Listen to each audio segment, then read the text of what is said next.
Bonjour tout le monde, welcome back. J'espère que vous allez bien. Moi, je vais amazingly amazing et aujourd'hui, j'ai envie de vous parler de comment rebondir d'un congédiement.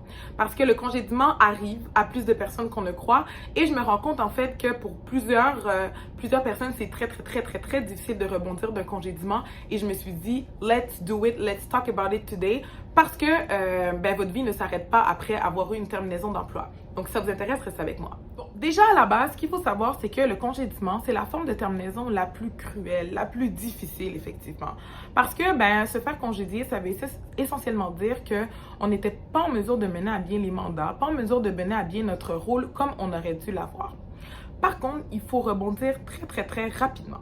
Une des premières questions qu'il faut se poser, c'est de savoir est-ce que l'on souhaite poursuivre dans le même type de rôle, dans le même type de fonction. Donc, on pourrait réaliser au terme d'un congédiement, suite à une discussion justement avec notre gestionnaire qui nous explique, normalement on devrait le savoir, on devrait avoir eu plusieurs signes à l'avance, mais qui nous explique pourquoi est-ce qu'on a été terminé. Est-ce qu'à la lumière de ce qu'on nous a dit, on veut réellement retourner dans un même rôle? Si c'est le cas, il faut justement s'asseoir et prendre le temps d'évaluer notre niveau de connaissance et notre niveau de compétence dans ce rôle-là. Donc, la pire erreur à faire, c'est de rebondir directement vers un nouveau rôle similaire et justement de refaire le même type d'erreur et de risquer de se faire une fois de plus congédier. Le deuxième élément qu'il faut prendre en ligne de compte, c'est si on décide justement, je me rends compte que c'est vraiment pas ce type de rôle-là qu'on veut faire, de dresser sa liste de compétences, de connaissances et de champs d'intérêt pour déterminer ce vers quoi on va vouloir aller naviguer, ce vers quoi notre prochain move sera lequel en fait. Donc, de dresser la liste de nos champs de connaissances, compétences et nos intérêts est hyper important avant de commencer à appliquer à gauche et à droite.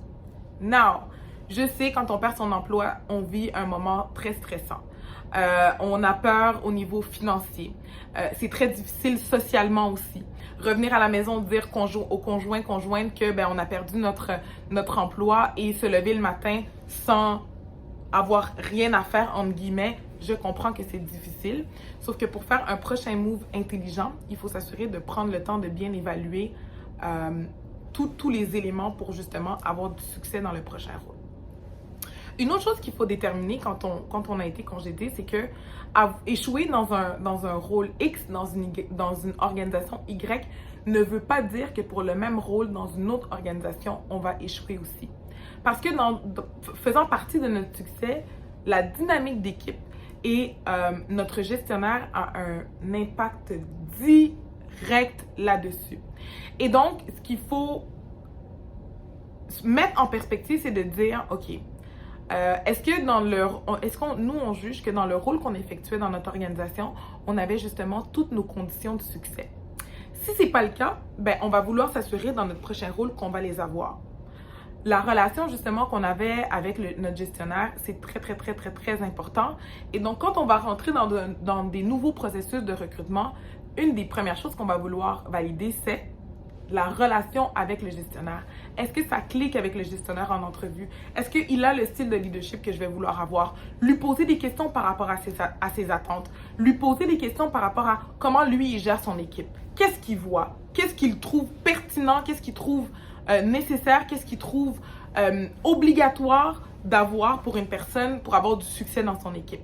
C'est tout autant de questions qu'on doit se poser justement avant d'accepter un nouveau rôle, avant d'aller dans une nouvelle organisation. Il faut garder en tête que se faire congédier, c'est une opportunité. Une opportunité de rebondir vers un nouveau rôle qui nous convient parfaitement dans une organisation qui est alignée avec nos valeurs, avec nos souhaits, avec nos désirs, avec une enveloppe de rémunération, une enveloppe de conditions qui nous conviennent. Par exemple, si vous étiez dans un rôle, dans une organisation où vous n'aviez pas la flexibilité de quitter un petit peu plus tôt pour aller chercher votre enfant ou pour faire une activité X, Y, Z qui est importante pour votre équilibre psychologique et physique, et ça a entraîné justement la dégradation des relations avec votre gestionnaire et ainsi de suite vers votre performance, assurez-vous que dans la nouvelle organisation, vous aurez toutes ces conditions de succès. C'est absolument important. À tous ceux qui ont perdu leur emploi dernièrement, qui ont été congédiés, je vous envoie un message d'espoir et de de bonnes ondes positives parce que je vous le dis, peut-être que vous pensez que maintenant c'est la pire chose qui vous est arrivée, mais dans quelques semaines, mois, vous allez voir à quel point ce congédiement, vous n'étiez déjà pas bien, j'en suis certain, dans le rôle que vous occupiez et vous a donné un tremplin incroyable vers l'avenir, vers la suite des choses. Alors, c'est tout pour ma capsule d'aujourd'hui. J'espère que ça vous a aidé, éclairé pour les personnes qui ont malheureusement vécu un congédiement. Si vous avez des questions, comme d'habitude, n'hésitez pas à me